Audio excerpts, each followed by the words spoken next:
ನಮಸ್ಕಾರ. ನಾನು ನಿಮ್ಮ ಭಾಗ್ಯನಾರಾಯಣ ಬೊಗ್ಗವರಪು. ನೀವು ನೋಡ್ತಾ ಇದ್ದೀರಿ ಸುದ್ದಿ ಸರ್ಕಲ್. ಮೈಸೂರು ದಸರಾ ಉದ್ಘಾಟನೆ ಕುರಿತಾಗಿ ದೊಡ್ಡ ಗೊಂದಲವನ್ನ ಬಿಜೆಪಿ ಮಾಡ್ತಾ ಇದೆ.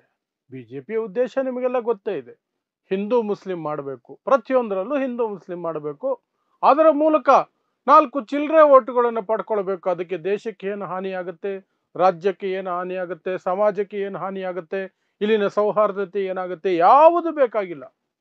ಸಂವಿಧಾನ ವಿರೋಧಿಯಾಗಿ ನಡ್ಕೊಳ್ತಿದೆ ಬಿಜೆಪಿ ಈ ವಿಚಾರದಲ್ಲಿ. ಯಾಕೆ ಅಂತ ವಿವರಿಸ್ತೀನಿ. ಅದರ ಜೊತೆಗೆ ಆರ್ ಅಶೋಕ್ ಹೇಳ್ತಾರೆ, ಅರಿಶಿನ ಕುಂಕುಮ ಹಾಕೊಂಡು ಬಾನು ಮುಷ್ತಾಕ್ ಬಂದು ಉದ್ಘಾಟನೆ ಮಾಡಲಿ ಅಂತ. ಅದ್ರ ಬಗ್ಗೆನೂ ಮಾತಾಡ್ತೀನಿ. ಮಂದಿರ ಪ್ರವೇಶದ ಬಗ್ಗೆನೂ ಮಾತಾಡ್ತೀನಿ. ಬಿಜೆಪಿಗೆ ನನ್ನ ಸವಾಲು, RSSಗೆ ನನ್ನ ಸವಾಲು, ಮನುವಾದಿಗಳಿಗೆ ನನ್ನ ಸವಾಲು, ಸನಾತನವಾದಿಗಳಿಗೆ ನನ್ನ ಸವಾಲು. ನಾನು ಇವತ್ತು ಹೇಳುವಂತಹ ವಿಚಾರಕ್ಕೆ ನಿಮ್ಮಲ್ಲಿ ಧೈರ್ಯ ಇದ್ದರೆ, ತರ್ಕ ಇದ್ದರೆ ಖಂಡಿತ ಚರ್ಚೆ ಮಾಡಿ, ಚರ್ಚೆಗೆ ಬನ್ನಿ. ಆಹ್ವಾನ ಕೊಡ್ತಾ ಇದ್ದೀನಿ. ಕಮೆಂಟಲ್ಲಿ ಬೇಕಾದ್ರೆ ಬರೀರಿ, ಮಾಡ್ತಾ ಇದ್ದೀನಿ. ಏನು ಅಂತ ಹೇಳ್ತೀನಿ, ಕೇಳ್ಕೊಳ್ಳಿ. ಆರ್ ಅಶೋಕ್ ಯಾವ ಸಮುದಾಯದಿಂದ ಬರ್ತಾರೆ? ಹಿಂದೂ ಸಂಸ್ಕೃತಿಯ ಪ್ರಕಾರ, ಹಿಂದೂ ಧರ್ಮದ ಪ್ರಕಾರ, ಹಿಂದುತ್ವ, ಸನಾತನ ಇದರ ಪ್ರಕಾರ ಆರ್ ಅಶೋಕ್ ಬರುವುದು ಶೂದ್ರ ಸಮುದಾಯದಿಂದ. ಹಿಂದೂ ಧರ್ಮದ ಪ್ರಕಾರ, ಸನಾತನ ಧರ್ಮದ ಪ್ರಕಾರ, ಹಿಂದುತ್ವದ ಪ್ರಕಾರ ಶೂದ್ರ ಸಮುದಾಯಕ್ಕೆ ದೇವಸ್ಥಾನ ಪ್ರವೇಶವಿಲ್ಲ. ಶತಮಾನಗಳಿಂದ ಅವರಿಗೆ ದೇವಸ್ಥಾನ ಪ್ರವೇಶವನ್ನು ನಿರಾಕರಿಸಿಕೊಂಡು ಬರಲಾಗಿತ್ತು. ಅವರಿಗೆ ದೇವಸ್ಥಾನ ಪ್ರವೇಶವನ್ನು ಕೊಟ್ಟಿದ್ದು ಯಾರು? ಈ ದೇಶದ ಸಂವಿಧಾನ. ಬಾಬಾ ಸಾಹೇಬ್ ಅಂಬೇಡ್ಕರ್ ಬರೆದಂತಹ ಸಂವಿಧಾನ ಶೂದ್ರ ಸಮುದಾಯ ಮಾತ್ರ ಅಲ್ಲ, ಅಸ್ಪೃಶ್ಯ ಸಮುದಾಯ ಅಥವಾ ದೇಶದ ಯಾವುದೇ ಪ್ರಜೆಗೂ ಸಹ ದೇವಸ್ಥಾನಕ್ಕೆ ಹೋಗೋದನ್ನ ಯಾರು ತಡೆಯೋ ಹಾಗಿಲ್ಲ. ಸ್ಪಷ್ಟವಾಗಿ ಸಂವಿಧಾನ ಎಲ್ಲರಿಗೂ ಸಹ ಹಕ್ಕುಗಳನ್ನು ಕೊಡ್ತು. ಸೊ ಈಗ ಆರ್ ಅಶೋಕ್ ಅಂತಹ ಮತಿಹೀನರಿಗೆ ನಾನು ಕೇಳುವಂತಹ ಪ್ರಶ್ನೆ, ನಿಮಗೆ ದೇವಸ್ಥಾನದ ಪ್ರವೇಶವಾದ ಹಕ್ಕನ್ನ ಹಿಂದೂ ಧರ್ಮ ಕೊಟ್ಟಿಲ್ಲ. ನಿಮಗೆ ಆ ಹಕ್ಕನ್ನ ಕೊಟ್ಟಿದ್ದು ಸಂವಿಧಾನ. ಅದೇ ಸಂವಿಧಾನ ಬಾನು ಮುಷ್ತಾಕ್ ಅವರಿಗೂ ಸಹ ಹಕ್ಕು ಕೊಟ್ಟಿದೆ. ಅದನ್ನ ನೀವು ಯಾಕೆ ವಿರೋಧಿಸ್ತೀರಿ? ಅದನ್ನು ವಿರೋಧಿಸೋದಾದ್ರೆ ನೀವು ಸಂವಿಧಾನ ವಿರೋಧಿ ಆಗ್ತೀರಲ್ವಾ? ಸಂವಿಧಾನ ಕೊಟ್ಟಿರುವಂತಹ ಹಕ್ಕನ್ನ ನಿರಾಕರಿಸೋದು ಅಂದ್ರೆ ಸಂವಿಧಾನವನ್ನ ವಿರೋಧಿಸೋದೇನೆ. ಅಲ್ಲಿಗೆ ನಾವು ಬರೋದಾದ್ರೆ, ಆ ವಿಚಾರವನ್ನು ಇನ್ನೊಂದಷ್ಟು ವಿಸ್ತಾರವಾಗಿ ನೋಡೋದಾದ್ರೆ, ಮಿಸ್ಟರ್ ಆರ್ ಅಶೋಕ್, ನಿಮಗೆ ಮತಿ ಇದ್ದರೆ, ಕಾಮನ್ ಸೆನ್ಸ್ ಇದ್ದರೆ, ನಿಮ್ಮ ತಂದೆ, ತಾತ, ಮುತ್ತಾತ ಇವರನ್ನೆಲ್ಲ ದೇವಸ್ಥಾನ ಪ್ರವೇಶದ ವಿಚಾರದಲ್ಲಿ ಯಾವ ರೀತಿ ನೋಡ್ಕೊಂಡಿದ್ರು? ಇದೇ ಹಿಂದೂ ಧರ್ಮ, ಇದೇ ಸನಾತನ ಧರ್ಮ, ಇದೇ ಹಿಂದುತ್ವ ಯಾವ ರೀತಿ ನೋಡ್ಕೊಂಡಿದ್ರು? ನಿಮಗೆ ಪ್ರವೇಶ ಇತ್ತ? ಅಂತಹ ಶೋಷಣೆ ಮಾಡಿದಂತಹ ಜನರನ್ನೇ ಓಲೈಸೋದಕ್ಕೆ, ಅಂತಹ ಶೋಷಣೆ ಮಾಡಿದಂತಹ ಜನರ ಗುಲಾಮಗಿರಿ ಮಾಡೋದಕ್ಕೆ, ಅಂತಹ ಶೋಷಣೆ ಮಾಡಿದಂತಹ ಸಮುದಾಯದ ಗೇಟ್ ಕೀಪರ್ ಆಗ್ಲಿಕ್ಕೆ ನಿಮಗೆ ಯಾಕೆ ಇಷ್ಟೊಂದು ತವಕ? ನೀವು ಈಗ ಮಾಡ್ತಾ ಇರುವಂತಹದ್ದು ಏನು? ಇದನ್ನ ಹಿಂದೂ ರಾಷ್ಟ್ರ ಮಾಡೋಕೆ ಹೊರಟಿದ್ದೀನಿ ಅಂತೀರಿ. ಹಿಂದೂ ರಾಷ್ಟ್ರ ಅಂದ್ರೆ ಏನು? ಹಿಂದೂ ರಾಷ್ಟ್ರದಲ್ಲಿ ಮತ್ತೆ ನಿಮಗೆ ದೇವಸ್ಥಾನ ಪ್ರವೇಶ ಇರೋದಿಲ್ಲ, ಮತ್ತೆ ನಿಮಗೆ ಶಿಕ್ಷಣಕ್ಕೆ ಅವಕಾಶ ಇರೋದಿಲ್ಲ, ಮತ್ತೆ ನಿಮಗೆ ಸಾಕಷ್ಟು ಸವಲತ್ತುಗಳು ಕಟ್ಟಾಗ್ತವೆ, ಮತ್ತೆ ಅಸ್ಪೃಶ್ಯತೆ ಆಚರಣೆ ಬರುತ್ತೆ. ಶೂದ್ರ ಸಮುದಾಯಕ್ಕೆ ಶಿಕ್ಷಣ, ಕೂಲಿ ಮಾಡುವಂತಹ ಬದುಕು ಇದೆಲ್ಲವೂ ಸಹ ಎಫೆಕ್ಟ್ ಆಗುತ್ತೆ ಅನ್ನೋದಾದ್ರೆ, ಅಸ್ಪೃಶ್ಯ ಸಮುದಾಯಕ್ಕಂತೂ ಮತ್ತೆ ಗುಲಾಮಗಿರಿ, ನರಕ ಎಲ್ಲ ಬರುತ್ತೆ. ಅಂತಹ ಹಿಂದೂ ರಾಷ್ಟ್ರ ಮಾಡೋದಕ್ಕೆ ಹೊರಟಿರುವಂತಹ ಹಿಂದೂ ಧರ್ಮೀಯರು ಪ್ರತಿಪಾದನೆ ಮಾಡುವಂತಹ ಹಿಂದೂ ಧರ್ಮಶಾಸ್ತ್ರಗಳು ಹೇಳುವಂತಹದ್ದನ್ನು ಹಿಡ್ಕೊಂಡು ನೀವು ಯಾಕೆ ಜಗ್ಗುತ್ತಾ ಇದ್ದೀರಿ? ನಿಮ್ಮ ಮೊಮ್ಮಕ್ಕಳು ಮುಂದಿನ ದಿನಗಳಲ್ಲಿ ಶಿಕ್ಷಣದಿಂದ ವಂಚಿತರಾಗಬೇಕಾ? ನಿಮ್ಮ ಮೊಮ್ಮಕ್ಕಳು ಮುಂದಿನ ದಿನಗಳಲ್ಲಿ ದೇವಸ್ಥಾನ ಪ್ರವೇಶದಿಂದ ವಂಚಿತರಾಗಬೇಕಾ? ಯಾಕೆಂದ್ರೆ ನೀವೇ ಹೇಳಿದ ಹಾಗೆ ನಿಮ್ಮ ಹೋರಾಟದ ಪ್ರಕಾರವೇ ಹೋಗೋದಾದ್ರೆ, ಹಿಂದೂ ರಾಷ್ಟ್ರ ಆಗಿದ್ದೇ ಆದ್ರೆ ನಿಮ್ಮ ಸಮುದಾಯಕ್ಕೆ ದೇವಸ್ಥಾನ ಪ್ರವೇಶ ಇರೋದಲ್ವಲ್ಲ? ನಿಮ್ಮ ಸಮುದಾಯಕ್ಕೆ ಶಿಕ್ಷಣದ ಅವಕಾಶ ಇರೋದಿಲ್ವಲ್ಲ? ಅಸ್ಪೃಶ್ಯರಿಗಿಂತ ಬಿಡಿ, ಏನೂ ಇರಲ್ಲ. ನಿಮ್ಮ ಸಮುದಾಯಕ್ಕೆ ಇರಲ್ವಲ್ಲ? ಅದು ಯಾಕೆ ನಿಮಗೆ ಅರ್ಥ ಆಗ್ತಿಲ್ಲ? ಅಷ್ಟು ಮತಿಹೀನರಾಗಿ ಯಾಕಿದ್ದೀರಿ? ಯಾಕೆಂದ್ರೆ ಈ ಕ್ಷಣದಲ್ಲಿ ಓಟ್ ಪಡ್ಕೊಳ್ಳೋದಕ್ಕೆ, ಈ ಕ್ಷಣದಲ್ಲಿ ಒಂದಷ್ಟು ಅಧಿಕಾರ ಗಿಟ್ಟಿಸ್ಕೊಳ್ಳೋದಕ್ಕೆ. ನಾಳೆ ನನ್ನ ಮೊಮ್ಮಕ್ಕಳು ಬೀದಿ ಪಾಲಾದ್ರೂ ಪರವಾಗಿಲ್ಲ, ಗುಲಾಮರಾದ್ರೂ ಪರವಾಗಿಲ್ಲ, ಕೂಲಿ ಮಾಡ್ಕೊಂಡು ಬದುಕೋದ್ರ ಪರವಾಗಿಲ್ಲ, ಅವ್ರಿಗೆ ಶಾಲೆ ನಿರಾಕರಣೆ ಆದ್ರೂ ಪರವಾಗಿಲ್ಲ, ಶಿಕ್ಷಣಕ್ಕೆ ಅವಕಾಶ ಇಲ್ಲ ಅಂದ್ರೂ ಪರವಾಗಿಲ್ಲ, ಏನು ನಾಶ ಆದ್ರೂ ಪರವಾಗಿಲ್ಲ, ಇವತ್ತು ನನ್ನ ಸೀಟು ಭದ್ರ ಆಗಬೇಕು ಅಂದ್ರೆ ನಾನು ಮನುವಾದಿಗಳ ಗುಲಾಮಗಿರಿ ಮಾಡಬೇಕು, ನಾನು ಮನುವಾದಿಗಳ ಗುಲಾಮಗಿರಿ ಮಾಡಬೇಕು ಅನ್ನೋದೇ ನಿಮ್ಮ ಉದ್ದೇಶ ಆದ್ರೆ ನಿಮ್ಮಷ್ಟು ಮತಿಗೆಟ್ಟ ಮತಿಹೀನ ಮನುಷ್ಯ ಬೇರೆ ಇರ್ಲಿಕ್ಕೆ ಸಾಧ್ಯ ಇಲ್ಲ. ಇಲ್ಲ ಅನ್ನೋದಾದ್ರೆ ಸಂವಿಧಾನ ಕೊಟ್ಟಿರುವಂತಹ ಹಕ್ಕನ್ನ ಯಾಕೆ ನೀವು ಇನ್ನೊಬ್ಬರಿಗೆ ನಿರಾಕರಿಸ್ತಿದ್ದೀರಿ? ಆ ಸಂವಿಧಾನನೇ ತಾನೇ ನಿಮಗೆ ಎಲ್ಲ ಹಕ್ಕುಗಳನ್ನ ಕೊಟ್ಟಿದ್ದು, ನಿಮ್ಮ ಸಮುದಾಯಕ್ಕೂ ಸಹ ಕೊಟ್ಟಿರೋದು. ಅಲ್ಲದೆ ಹೋದ್ರೆ ನಿಮ್ಮನ್ನೇ ಹತ್ರ ಸೇರಿಸ್ತಾ ಇರ್ಲಿಲ್ವಲ್ಲ ಅವರು, ಇವತ್ತಿಗೂ ಸೇರ್ಸಲ್ಲ ಬಿಡಿ, ಬೇರೆ ರೀತಿಯಲ್ಲಿ ನಿಮ್ಮನ್ನ ಶೋಷಣೆ ಹೇಗೆ ಮಾಡ್ಬೇಕೋ ಹಾಗೆ ಮಾಡ್ತಿದ್ದಾರೆ. ಅದು ನಿಮಗೆ ಅರ್ಥ ಆಗತ್ತೋ ಇಲ್ವೋ ಅದು ನನಗೆ ಗೊತ್ತಿಲ್ಲ, ಆದರೆ ಇವತ್ತಿಗೂ ಸಹ ನಿಮ್ಮನ್ನು ಎಲ್ಲಿ ಸೇರಿಸ್ಬೇಕು, ಎಲ್ಲಿವರೆಗೆ ಸೇರಿಸ್ಬೇಕು ಅದೆಲ್ಲವೂ ಸಹ ನಿರ್ಧಾರ ಮಾಡ್ತಿರುವಂತಹ ವ್ಯಕ್ತಿಗಳು ಯಾರು? ಸಮುದಾಯ ಯಾವುದು?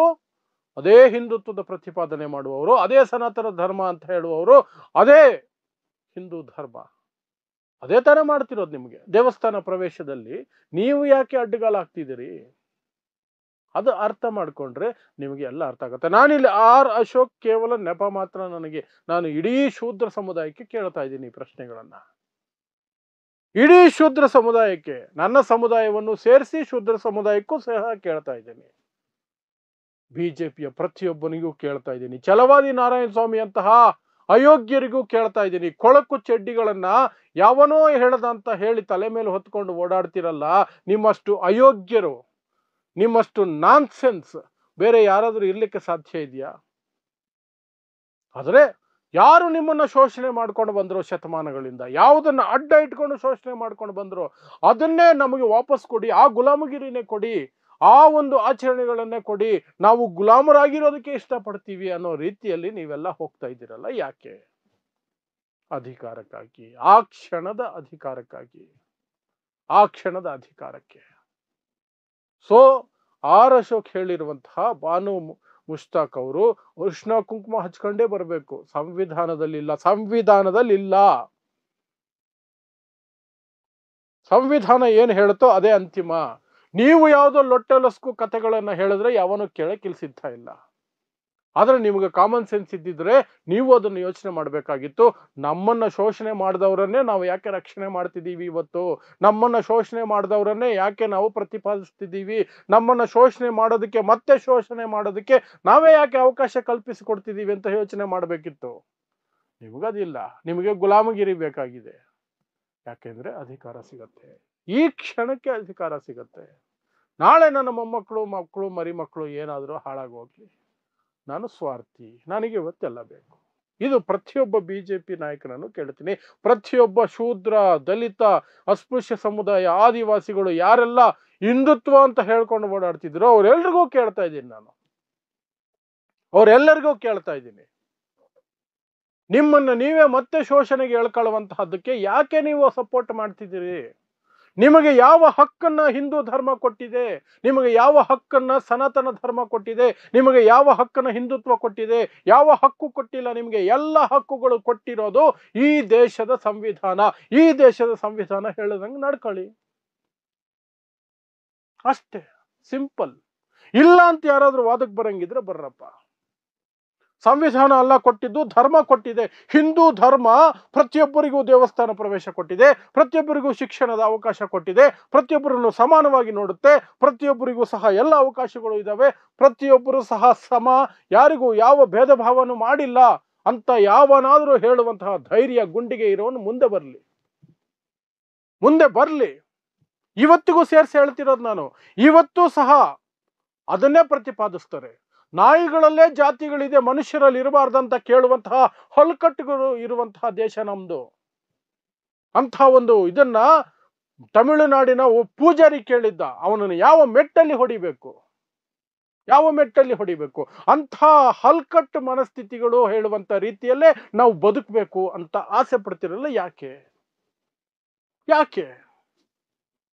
ಆ ಕ್ಷಣದ ಅಧಿಕಾರಕ್ಕೆ, ಆ ಕ್ಷಣದ ಗೆಲುವಿಗೆ ಅಷ್ಟೇ, ಇನ್ನೇನು ಇಲ್ಲ. ಅದಕ್ಕಿಂತ ಗುಲಾಮಗಿರಿ ಹಳೆ ದಿನಗಳೇ ಒಳ್ಳೇದು ಅಂತ ಯೋಚನೆ ಮಾಡ್ತಿರೋ ಏನೋ ಗೊತ್ತಿಲ್ಲ, ಆ ಮಟ್ಟಕ್ಕೆ ಹೋಗ್ತಾ ಇದ್ದೀರಿ.